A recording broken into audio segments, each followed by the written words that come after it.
আসসালামু আলাইকুম। শুনুন, মহান আল্লাহ তাআলা বলছে, "খাতে যদি হয় একটু কমে খান, খাতে যদি হয় একটু কম করেই খান। আমি আল্লাহ এক এক ফোঁটা নাপাক পানির থাকি একটা বস্তু তৈরি করছি। আমি আল্লাহ এক ফোঁটা নাপাক পানির থেকে বস্তু তৈরি করছি। সেখান থেকেই তোমরা গোস্ত খাও। তুমি সেখান থেকেই গোস্ত খাও। তাই খাতে যদি হয় একটু কম করেই খাও।" আল্লাহ তাআলা বলছে, "আমি আল্লাহ যা তৈরি করছি, যা খাদ্য পানি তৈরি করছি ময়লার থেকেই তৈরি করছি। তোমরা যা খাও তা ময়লার থেকেই তৈরি হচ্ছে। তাই খালে একটু কম করেই খাও।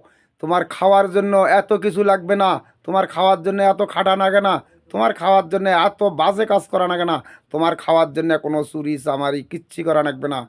আল্লাহ তাআলা বলছে যে তোমরা নফল সিয়াম পালন করো।